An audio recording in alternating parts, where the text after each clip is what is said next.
Good morning friend, मैं Govind Kumar Sharda education में आपका स्वागत करता हूं। आज हम आपके बीच एक इम्पोर्टेंट पहलू बताने जा रहे हैं जो आपका आधुनिक भारत को सबसे मुख्य बिंदु कहा जा सकता है। अर्थात कह सकते हैं कि जो जिस स्टूडेंट को आपका गवर्नर जनरल वायसराय कब आया और उसके नेतृत्व में कौन कौन से कार्य किए गए, अगर इस बात की जानकारी सभी स्टूडेंट को हो जाती है तो उसको माना जा सकता है कि आधुनिक भारत की आत्मा आपके अंदर प्रवेश कर गई है और उसके बाद आप आधुनिक भारत को सही तरीके से समझ पाएंगे। तो दोस्तों, हम आप लोगों को बताना चाहते हैं कि इस वीडियो को देखने से पूर्व एक इससे रिलेटेड ही वीडियो बनाया गया है जिसमें शॉर्ट फॉर्म में बताया गया कि कौन गवर्नर कब आता है और कब जाता है, कब गवर्नर बनता है, कब वो बंगाल का गवर्नर जनरल बनता है, कब भारत का गवर्नर जनरल बनता है, कब वायसराय बनता है, कब स्वतंत्र भारत का गवर्नर जनरल बनता है, कब राष्ट्रपति बनते हैं। ये तमाम सारी बातें पिछले वीडियो में बताया गया है, जहां से आपको एक बेसिक कॉन्सेप्ट मिलेगी जिसमें आपका एक समय का आकलन दे दिया जाएगा कि इतने से इतने समय तक वायसराय रहे, इतने से इतने समय तक आपका भारत के गवर्नर जनरल रहे। इस प्रकार की तमाम सारी बातें उसमें आपको समझाया गया। उस वीडियो के देखने के बाद अगर इस वीडियो को देखेंगे तो आप 100% इसको समझ पाएंगे। इसलिए आज हम आप लोगों को इसका विस्तृत अध्ययन करके हम बताते हैं। बताया गया है कि बहुत सारी बातें जो इससे रिलेटेड ही है, जो पिछले वीडियो में बताया गया है और उस वीडियो के हिसाब से इस वीडियो को आगे डेवलप किया जा रहा है। चलिए, तो आप लोग जैसा कि देख ही पा रहे हैं कि इसका मुख्य बिंदु क्या है। इसका मुख्य बिंदु बताया गया है भारत के प्रमुख गवर्नर जनरल। भारत के प्रमुख गवर्नर जनरल कौन कौन रहे, कैसे गवर्नर जनरल बनाने की जरूरत पड़ा, कैसे वायसराय बनाने की जरूरत पड़ी, तमाम सारी बातें आपको पिछले वीडियो में दिखा दिया गया है। आज हम उस गवर्नर का और गवर्नर जनरल या वायसराय वाला तो इसमें नहीं आ पाएगा। वायसराय के लिए अलग से एक वीडियो बनाया जाएगा जो आप देखेंगे पार्ट 3 में। जैसे कहा गया आधुनिक भारत के गवर्नर जनरल का जो पार्ट 3 वाला वीडियो होगा उसमें वायसराय के विषय में बताया जाएगा। आपको सेकेंड में ये दिखाया जा रहा है और फर्स्ट में इसका एक बेसिक दिखाया गया है कि कब वायसराय बना, क्यों वायसराय बना, ये तमाम सारी बातें पिछले वीडियो में बताया गया। तो चलिए, हम सबसे पहले ये बताते हैं आपको कि पिछले में बताया गया था कब से कब 1757 से लेकर 1784 तक के बंगाल का गवर्नर जनरल हुआ करता था। अर्थात इस चीज को आप निश्चित रूप से केंद्रित कर लें कि 1757 से लेकर 1784 तक बताया गया था कि बंगाल के गवर्नर, इस पीरियड में जो भी अंग्रेजों का हेड आएंगे वह क्या बन के आएंगे, उनको किंग नाम से जाना जाएगा। तो आप कह सकते हैं बंगाल के गवर्नर जनरल।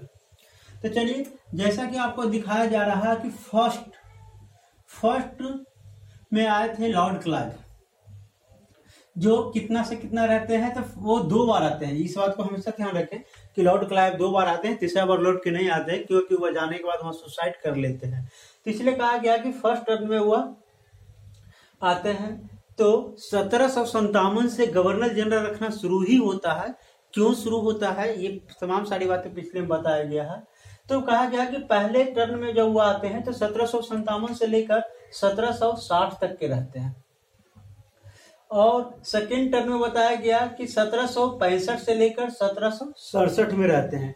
तो कहा गया कि जब ये गवर्नर जनरल, तो इनके विषय में कौन कौन सी महत्वपूर्ण बातें हैं, लॉर्ड क्लाइव जो प्रथम गवर्नर जनरल है, इनके विषय में कौन कौन सी प्रमुख बातें हैं जो आपको दिखाया गया है। तो आप सबसे पहले कहा गया है कि लॉर्ड क्लाइव बंगाल के प्रथम गवर्नर जनरल था।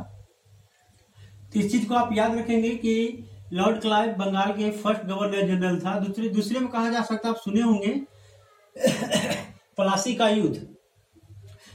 युद्ध करते समय दूसरे गवर्नर जनरल थे। जब प्लासी का युद्ध खत्म हो गया उसके बाद जो इलाहाबाद की संधि होती है तो उसमें यही लॉर्ड क्लाइव आ जाते हैं और इलाहाबाद के संधि करते हैं। तीसरा बताया गया कि बंगाल में जो द्वैध शासन होता है, द्वैध शासन आपको बताया गया था कि क्या होता है, मतलब दो महत्वपूर्ण लोग मिलकर सरकार को चलाना, सरकार को स्थापित करना। जैसे हुआ कि बंगाल की स्थिति की हम बात बताते हैं कि बंगाल में प्रशासनिक इकाई, मतलब प्रशासनिक कार्यभार जो होता है वो बंगाल के नवाब को दिया गया था और वहाँ का जो अर्थीय व्यवस्था या अर्थीय व्यवस्था कह सकते हैं, तो वो आपका अंग्रेज ईस्ट इंडिया कंपनी को दिया गया था। इस प्रकार वो दोनों मिल के वहाँ, जैसे आप कह सकते हैं दीवानगी सत्ता ईस्ट इंडिया कंपनी के पास था और प्रशासनिक सत्ता वहाँ के नवाब के पास था। इस प्रकार दोनों मिलकर वहाँ की सत्ता चला रहे थे, मतलब दोनों मिलकर वहाँ शासन कर रहे थे। तो वही बताया गया है। चलिए, तो इस चीज को थोड़ा सा विशेष रूप से ध्यान रखें। अगर आपसे पूछा जाए कि लॉर्ड क्लाइव क्या है, तो कह सकते हैं कि भारत के प्रथम गवर्नर जनरल है। यहाँ से देखिए कितना क्वेश्चन आपका कंप्लीट होने वाला है, इसको थोड़ा सा विशेष ऑब्जर्व करें। कहा जा रहा है कि लॉर्ड क्लाइव प्रथम गवर्नर जनरल। दूसरा, इलाहाबाद की संधि जो होती है 1765 में, वह देखिए दूसरा बार जब आते हैं तो वह देखिए 65 में आए हुए हैं, तो दूसरा बार वह जब आते हैं तो 1765 में इलाहाबाद की संधि करते हैं और उसके बाद बंगाल में द्वैत शासन शुरुआत हो जाती है। उसके बाद दूसरा बताया गया है, दूसरा गवर्नर के रूप में हॉलवेल आते हैं। ये पहले गवर्नर थे और ये दूसरा गवर्नर के रूप में हॉलवेल आते हैं, जो 1707 में आते हैं, बहुत थोड़े सा समय के लिए। क्योंकि देखिए ये हॉलवेल आते हैं और उसी समय सिराजुद्दौला के द्वारा एक रूम में बंद करके जो घटना घटती है, इस घटना को ही क्या नाम दिया गया था, तो ब्लैक होल की घटना के नाम से जाना जाता है। तो यही ब्लैक होल की घटना का वर्णन यही हॉलवेल करते हैं।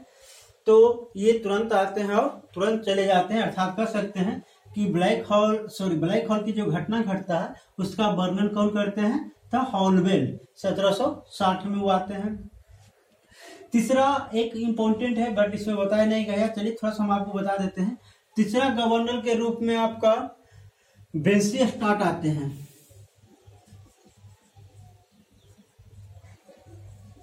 बेंसी स्टार्ट आते हैं,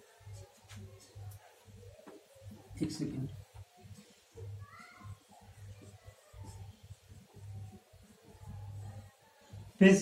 तीसरा जो आते हैं बेंसी स्टार्ट आते हैं, जो 1760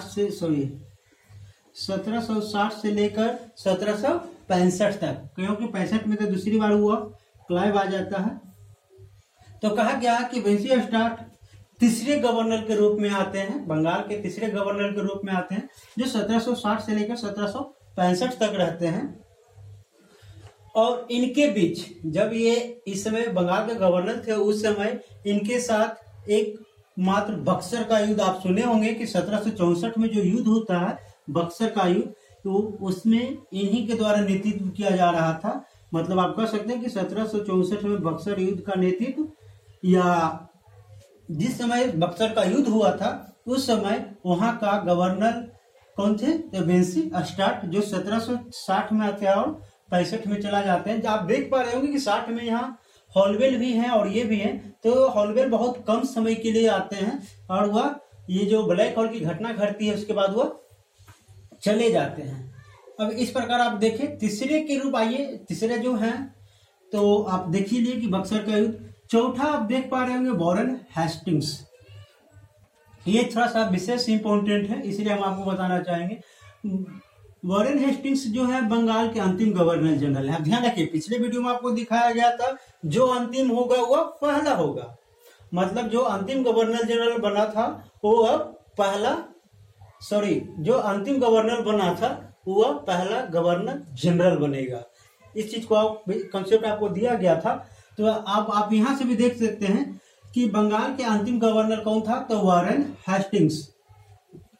तो दूसरा क्वेश्चन ये भी तो हो सकता है ना कि बंगाल के प्रथम गवर्नर जनरल कौन था, तो वॉरेन हेस्टिंग्स। यहाँ से दो क्वेश्चन कंप्लीट होता है, इसलिए यहाँ आपको दिखाया गया बंगाल के प्रथम गवर्नर जनरल आपका कौन होते हैं, तो वॉरेन हेस्टिंग्स। और इनके समय में कहा गया है कि कौन कौन सी घटनाएं घटी थी, तो कहा जा रहा है कि प्रथम आंग्ल मराठा युद्ध इन्हीं के नेतृत्व में होता है। जो दूसरा बताया गया कि 1775 ये जो आंग्ल मराठा युद्ध होता है जो 1775 से लेकर 1782 तक के होती है, तथा द्वितीय आंग्ल मैसूर युद्ध 1782 में 1780 से 1784। तो अब पिछले वीडियो में भी दिखाया गया था आंग्ल मैसूर युद्ध जो दिखाया गया है, उसमें भी आपको बताया गया था कि प्रथम आंग्ल मैसूर युद्ध कब हुआ है, दूसरा कब हुआ है, तीसरा कब हुआ है। तो वही बताया गया है कि दूसरा जिसमें आपका हैदर अली की मृत्यु होती है वह दूसरा आंग्ल मैसूर युद्ध था जो 1780 से लेकर 1784 तक चला। तो कहा गया कि ये ध्यान रखिए, प्रथम आंग्ल मराठा युद्ध और द्वितीय मैसूर युद्ध, ये सभी घटनाएं उनके नेतृत्व में ही घटती है। अगला दिखाया गया है कि इन्हीं के समय में कोलकाता में एससी मतलब सुप्रीम कोर्ट की स्थापना किया गया है। तो आप कर सकते हैं। दूसरा आगे बताया गया कि भू राजस्व के पंचवर्षीय योजना, एक वर्षीय योजना ठेका होता था। जैसा कि आप देख पा रहे थे कि यही एक गवर्नर जनरल ऐसा थे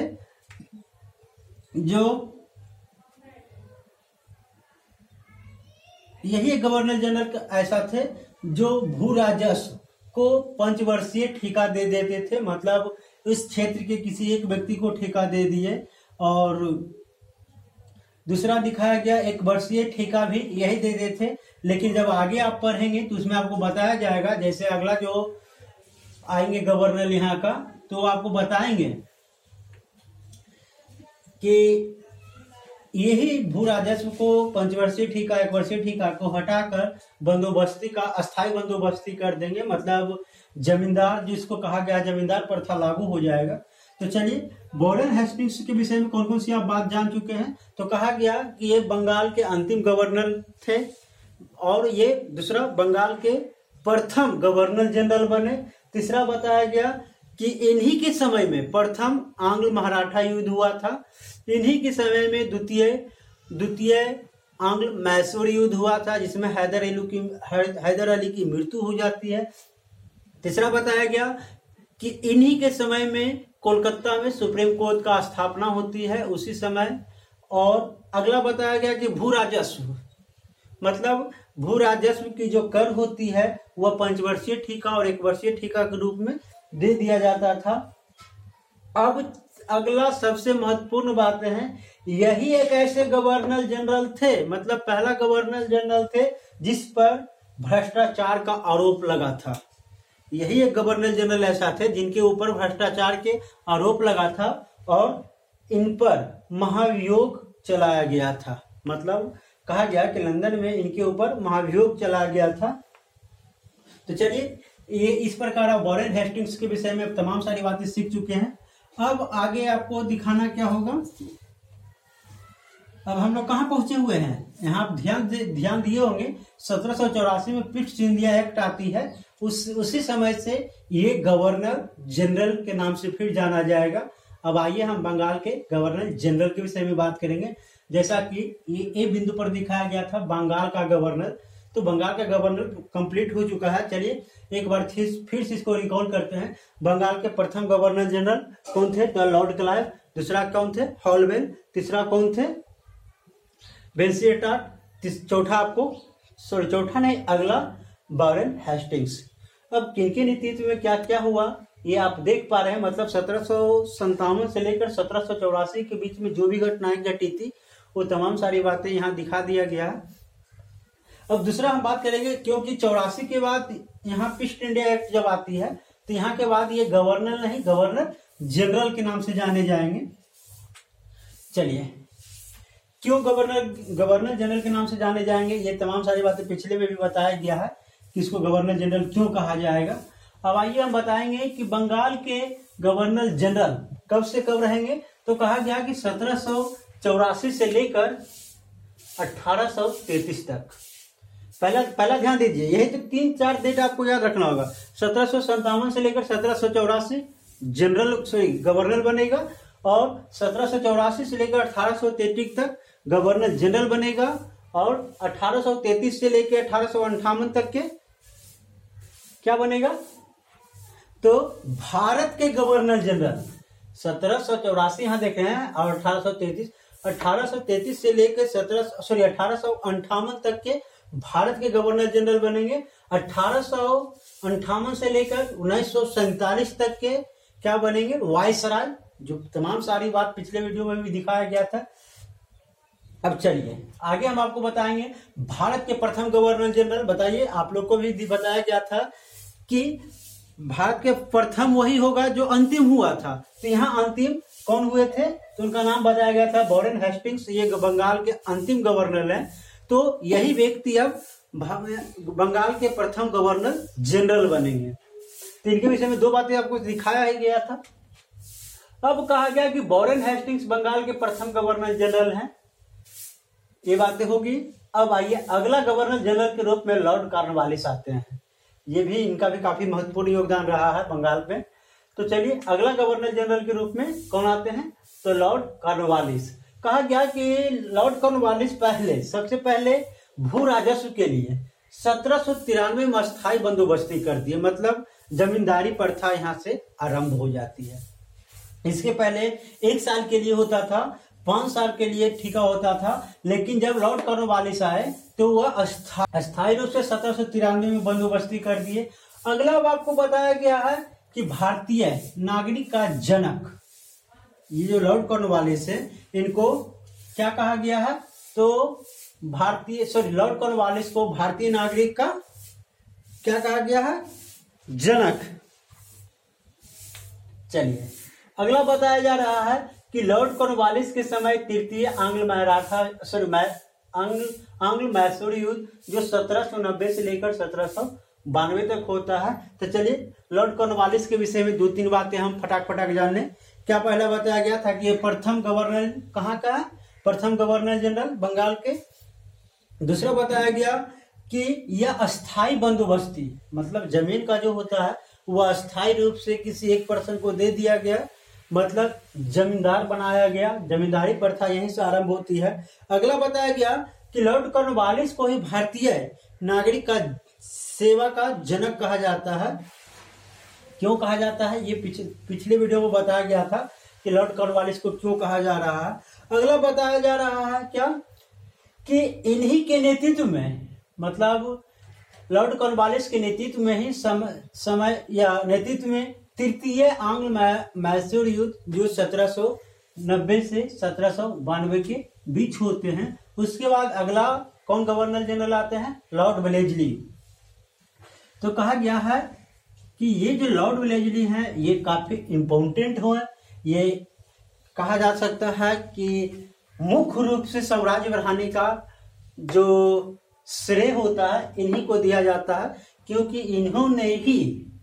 इन्होंने ही सहायक संधि वाला सिस्टम यहाँ लाया था, और वही सहायक सिस्टम का प्रयोग करके बहुत सारे राज को छीन लिया था। जैसे कहा जा रहा है कि सहायक संधि के द्वारा कि कौन कौन से राज को लिया गया, तो कहा गया कि 1798 में सबसे पहले हैदराबाद, और 1799 में मैसूर को लिया गया, 1801 में अवध को, 1802 में किसको, तो मराठा को, और 1803 में भोसले को। मतलब इस प्रकार तमाम सारे जो राजा दिखाया गया, तमाम सारे राजाओं के क्षेत्र को सहायक संधि के माध्यम से धीरे धीरे अंग्रेजी साम्राज्य में मिला लिया गया है। तो वही कहा गया कि जब 1799 में वेलेस्ली का ये सहायक संधि आता है तो उस समय बंगाल के क्षेत्र में काफी इजाफा होता है, मतलब काफी बड़ा क्षेत्र बन जाता है। तो चलिए इसके बारे में सबसे पहले हम कुछ बातें जाने। कहा गया है कि सबसे पहली बात है ईस्ट इंडिया कंपनी के साम्राज्य बढ़ाने के लिए सहायक संधि लाया। सहायक संधि मानने वाले राजा, कहा गया है कि ईस्ट इंडिया के जो साम्राज्य है उसको बढ़ाने के लिए वेलेस्ली ने ही 1798 में सहायक संधि लाया। और सहायक संधि मानने वाले राजा कौन कौन हैं, तो कहा गया कि 1798 में हैदराबाद सबसे पहले ये हस्ताक्षर करने वाले राजा हैं। 1798 में हैदराबाद करता है, 1799 में मैसूर करता है, 1801 में अवध करता है, 1802 में मराठा करता है, 1803 में भोसले सहायक संधि को मानते हैं। अब इतना तो आपको देखिए कितना क्षेत्र को डायरेक्ट इजाफा कर देता है वेलेस्ली अपनी सहायक संधि का प्रयोग करके। आगे आप हमको दिखाएंगे कि वेलेस्ली के समय ही चतुर्थ आंग्ल मैसूर युद्ध, जिसमें टिप्पू सुल्तान की मृत्यु होती है, वह यही है, ब्लेजली के समय में ही चतुर्थ आंग्ल मैसूर युद्ध लड़ा जाता है। चलिए, उसके बाद और बताया गया कि द्वितीय, यहां आप देख रहे होंगे, ब्लेजली के समय में चतुर्थ आंग्ल मैसूर युद्ध और द्वितीय सॉरी इसमें नहीं दिखाया गया, द्वितीय आंग्ल मराठा युद्ध भी इसी के समय में लड़ा जाता है। तो आप कह सकते हैं कि द्वितीय आंग्ल मराठा युद्ध ब्लेजली के समय में ही लड़ा जाता है। तो चलिए, ब्लेजली के विषय में कुछ पहले महत्वपूर्ण बात पर जाने कि ये कौन कौन से इनके महत्वपूर्ण बिंदु रहा है, इनके नेतृत्व में क्या क्या क्षेत्र में इजाफा किया गया है। तो सबसे पहले जानेंगे, पहला, ईस्ट इंडिया कंपनी के साम्राज्य बढ़ाने वाले सहायक संधि यही लाए थे। सहायक संधि के द्वारा कौन कौन से, हैदराबाद, गिनिए, हैदराबाद, मैसूर, अवध, मराठा, भोसले, ये सभी का क्षेत्र इन्होंने सहायक संधि के माध्यम से ही अंग्रेज का साम्राज्य में मिला लिया। अगला बताया गया कि ब्लेजली के समय ही चतुर्थ आंग्ल मैसूर युद्ध और द्वितीय आंग्ल मराठा युद्ध लड़ा गया था। ये तमाम सारी बातें लॉर्ड ब्लेजली के समय में हुआ था। तो हमको मुख्य रूप से यही ध्यान रखना है। सबसे पहला प्रमुख बिंदु तो ये रखें कि 1784 से 1733, अभी आपको याद होगा कि बंगाल का गवर्नर जनरल कब से कब, तो 1784 से लेकर 1833, मतलब 1784 में ईस्ट इंडिया एक्ट आता है और यहाँ 1833 में आपको बताया गया होगा कि 1833 में एक एक्ट आता है। उस समय तक ये यहाँ का जो पद था वो गवर्नर जनरल बना करता था। चलिए, अगला जो बताया गया है लॉर्ड हेस्टिंग्स। यहाँ अगला कौन आते हैं, तो लॉर्ड हेस्टिंग्स आते हैं, जिनके समय में तृतीय आंग्ल मराठा युद्ध एवं पिंडारियों का दमन जो दिखाया गया है। अगला गवर्नर जनरल है जिनका नाम है लॉर्ड हेस्टिंग्स, जो 1813 से लेकर 1823 तक हैं। और तृतीय आंग्ल मराठा युद्ध होता है जिसमें पिंडारियों का दमन होता है। तो चलिए, इसमें आप ध्यान रखेंगे कि कौन कौन, तो लॉर्ड यही मुख्य कार्य रहा जो जिसमें पिंडारियों का दमन बताया गया था। मराठा का जो आंग्ल मराठा युद्ध बताया गया था, तो उसमें आपको दिखाया गया होगा कि पिंडारियों का दमन कब होता है। चलिए, अगला आपको बताया गया कि लॉर्ड बेंटिक बंगाल के अंतिम गवर्नर जनरल। अब आपको ध्यान रहा होगा कि जो यहाँ का अंतिम गवर्नर जनरल बनेगा वह आगे प्रथम कहलाएगा। तो आपको वैसे भी याद होगा कि जब ये लॉर्ड हेस्टिंग्स जब यहाँ का अंतिम गवर्नर जनरल बनेंगे तो वह भारत का प्रथम गवर्नर जनरल कहलाएंगे। मतलब आगे से अब जो भी बनेंगे वह क्या बनेंगे, प्रथम गवर्नर जनरल। अब आइए, कहा गया कि लॉर्ड विलियम बेटिक, अब आइए हम आपको बता रहे हैं, लॉर्ड विलियम बेटिक जो है वह 1828 से लेकर 1835 तक के यहाँ का गवर्नर जनरल रहते हैं। और यही व्यक्ति आगे आगे बदल भी जाएंगे। कहा गया कि लॉर्ड विलियम बेटिक बंगाल के अंतिम गवर्नर जनरल थे और भारत के प्रथम गवर्नर जनरल। अब यहाँ बंगाल के बजाय भारत का हो गया, क्योंकि लगातार इतना क्षेत्र में इजाफा हुआ था, इसका क्षेत्र काफी बड़ा हो चुका था, इसलिए इसको बंगाल को हटाकर अब भारत को कहा गया है। अब आइए, लॉर्ड विलियम बेटिक का कौन कौन सा प्रमुख कार्य रहा। तो सबसे पहले ये जाने कि 1828 से लेकर 35 तक ये यहाँ अपना नेतृत्व किए। अब इनका प्रथम बात बताया गया कि ये बंगाल के अंतिम गवर्नर जनरल हैं और भारत के प्रथम गवर्नर जनरल। उसके बाद लॉर्ड विलियम बेटिक कौन कौन से काम किए, तो सती प्रथा, ठगी प्रथा, नरवाली प्रथा को उन्होंने ही बंद किया।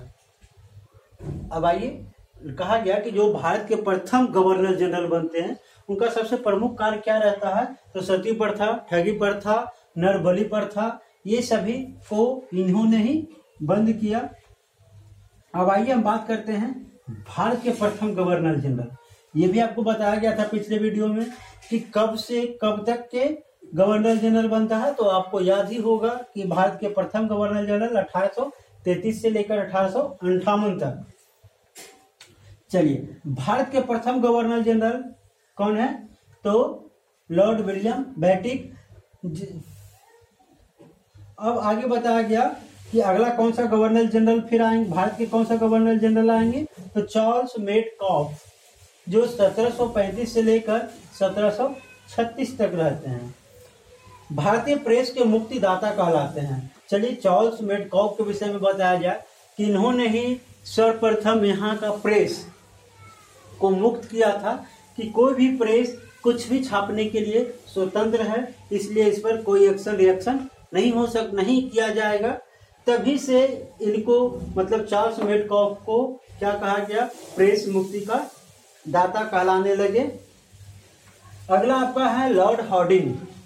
ध्यान रखिए, ये काफी इंपॉर्टेंट है। लॉर्ड हार्डिंग जो 1844 से लेकर 1848 तक रहते हैं। प्रथम आंग्ल सिख युद्ध कहा गया है कि प्रथम आंग्ल सिख युद्ध 1846 में एवं लाहौर पर अधिकार।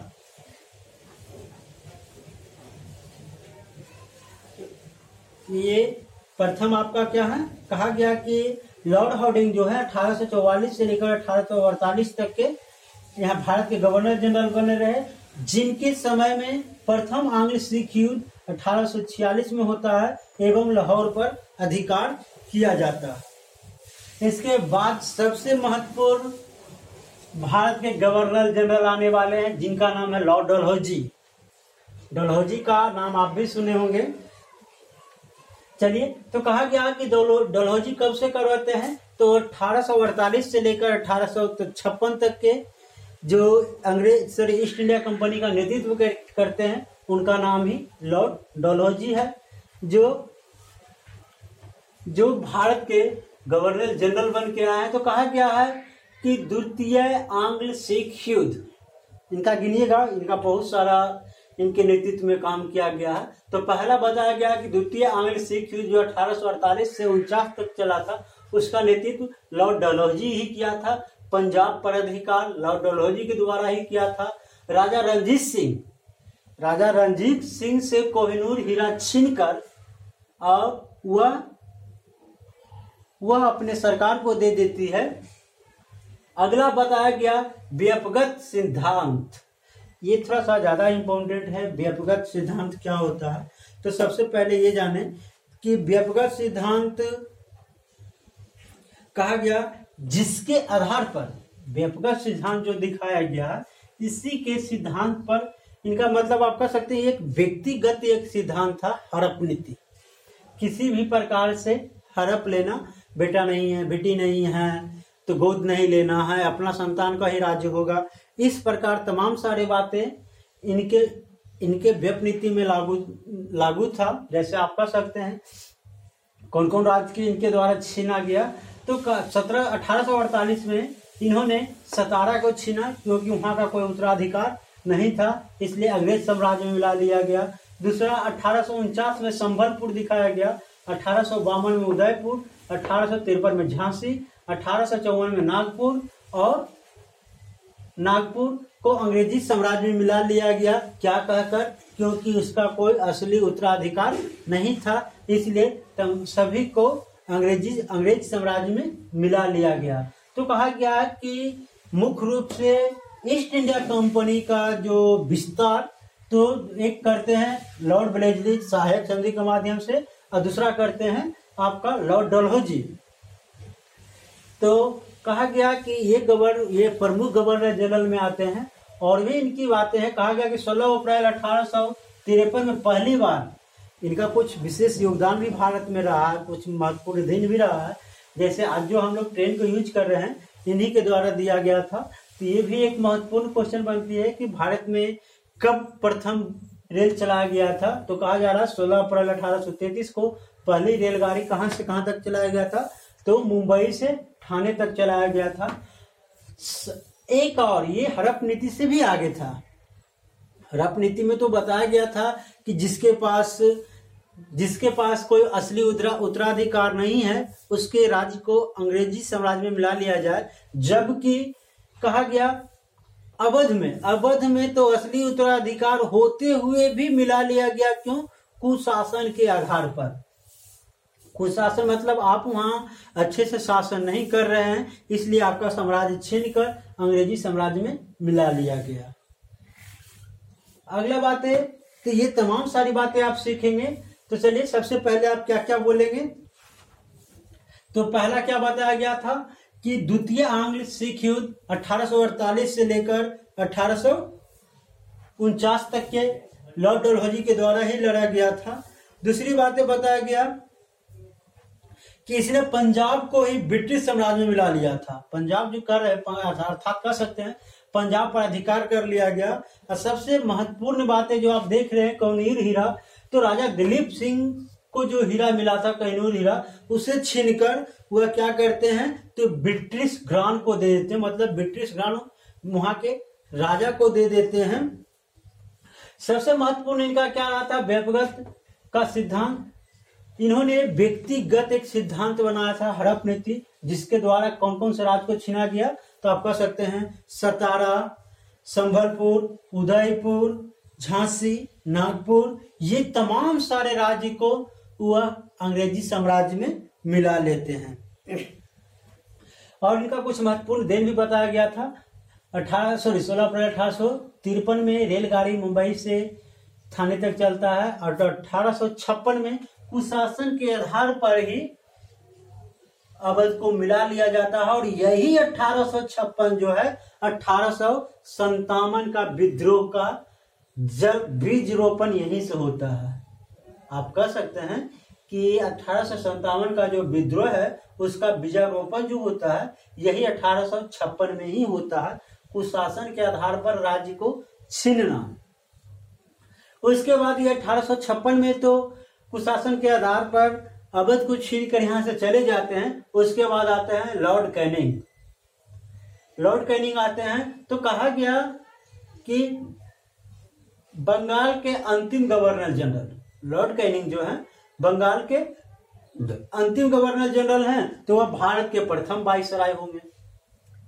तो यह गवर्नर जनरल से वाइसराय क्यों बना, ये आपको पिछले वीडियो में भी दिखाया गया था। तो चलिए, बंगाल के अंतिम गवर्नर जनरल कौन बने, तो आप कह सकते हैं लॉर्ड कैनिंग, और भारत के प्रथम वाइसराय भी लॉर्ड कैनिंग ही हुआ था। अब इन्होंने सबसे महत्वपूर्ण कार्य क्या किया था, 1856 में विधवा पुनर्विवाह अधिनियम पारित किया।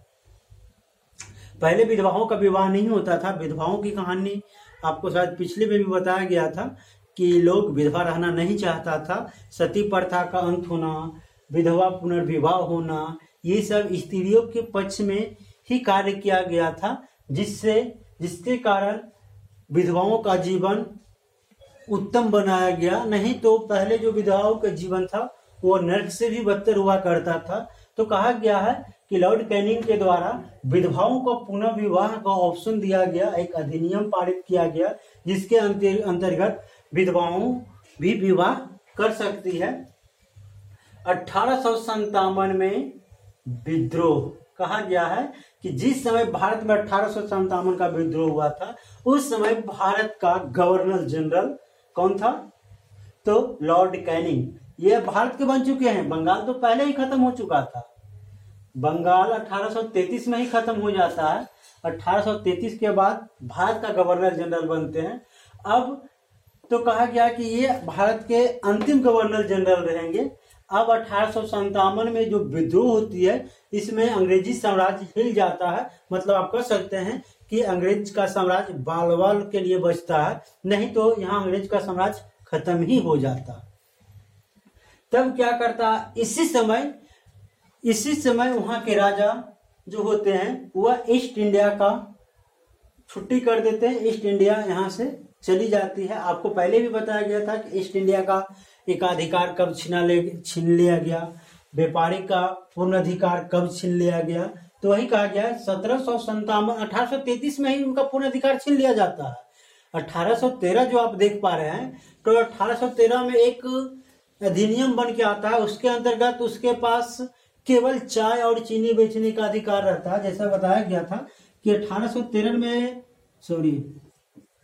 1813 का जो चार्टेड आता है उसमें ईस्ट इंडिया कंपनी का व्यापारिक एकाधिकार को छीन लिया जाता है और उसके पास केवल चाय और चीनी बेचने का अधिकार रहता है। ये भी 1833 में आपका चाय और चीनी भी बेचने का अधिकार छीन लिया जाता है और उसको व्यापारिक का संपूर्ण अधिकार खत्म हो जाता है। अब यहाँ के बाद वही 1857 के विद्रोह तक वो रहता है और ईस्ट इंडिया कंपनी के अत्याचार के कारण ही यहाँ विद्रोह होती है। तब अंग्रेज को लगता है कि नहीं, यहाँ हमारी सत्ता समाप्त हो जाएगी, इसलिए ईस्ट इंडिया कंपनी को यहाँ से विदा करवा देती है। और जब ईस्ट इंडिया कंपनी यहाँ से विदा हो जाती है तो यहाँ को साम्राज्य को सुचारू रूप से चलाने के लिए वहां के राजा वायसराय को नियुक्त करते हैं, मतलब वहां से अपना एक रिप्रेजेंटेटिव भेजते हैं जो यहाँ का संचालन सही तरीके से कर सके। तो ये तमाम सारी बातें आपको बताया गया वायसराय से रिलेटेड। अब आगे आपको हम दिखाना चाहेंगे कि और भी कौन कौन ऐसे बिंदु हैं जो आपके लिए काफी महत्वपूर्ण होंगे। तो चलिए, अब आपको याद होगा कि भारत के अंतिम गवर्नर जनरल कौन रहे, तो लॉर्ड कैनिंग। भारत के प्रथम वायसराय कौन बने, तो लॉर्ड कैनिंग को कहा जाता है, क्योंकि 1857 के बाद ईस्ट इंडिया कंपनी चली जाती है और वहां से डायरेक्ट राजा का रिप्रेजेंटेटिव आते हैं जिनको वायसराय के नाम से जाना जाता है। तो वही भारत के प्रथम वायसराय कौन बनते हैं, लॉर्ड कैनिंग बनते हैं। चलिए, अब आपकी कहानी चलेगी वायसराय की कहानी। तो जैसे यहाँ को दिखाया गया है कि अब अगले वीडियो में हम आपको बताएंगे कि भारत के वायसराय कब से कब तक बनते हैं। तो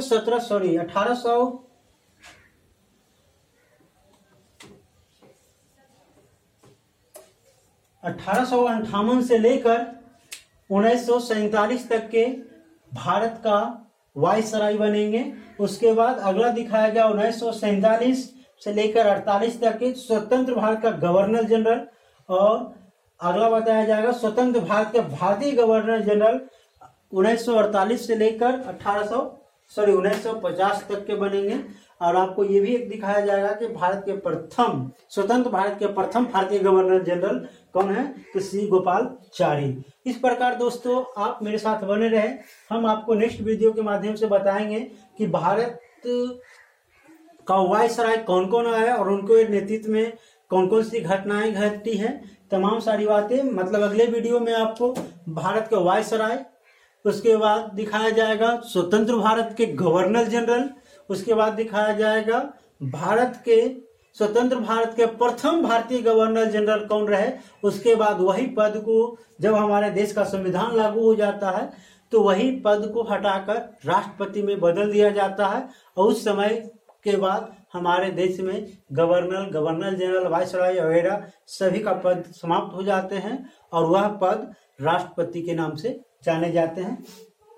तो तमाम सारी बातें दोस्तों, इस चीज को आप तभी समझ पाएंगे जब तक आप इसके पिछले वाले वीडियो को नहीं देखेंगे, तब तक आप इसको सही तरीके से नहीं समझ पाएंगे। क्योंकि आपके पास एक बेसिक कॉन्सेप्ट होना चाहिए कि किस डेट से लेकर किस डेट तक के आपका गवर्नर बनता है, किस से किस डेट तक के गवर्नर जनरल बनता है, किस से किस डेट तक भारतीय गवर्नर जनरल बनता है, कौन से डेट से लेकर वायसराय बनते हैं। ये तमाम सारी बेसिक बातें जब तक आपके अंदर नहीं आएगी, ये तमाम सारी बातें आप सही तरीके से ऑब्जर्व नहीं कर पाएंगे। इसलिए दोस्तों आपको सजेशन दिया जाता है कि सबसे पहले आप दिए गए लिंक, डिस्क्रिप्शन में लिंक दे दिया गया है, उसके माध्यम से इसको देखने के पूर्व पहले इस वीडियो को देखें, जिससे आपके अंदर एक बेसिक कॉन्सेप्ट आ जाएगी। इस प्रकार तमाम सारी बातें आप सही तरीके से ऑब्जर्व कर पाएंगे। तो चलिए, इस प्रकार मेरे साथ बने रहें, हम बारी बारी से आपको तमाम सारी वीडियो देते रहेंगे। धन्यवाद।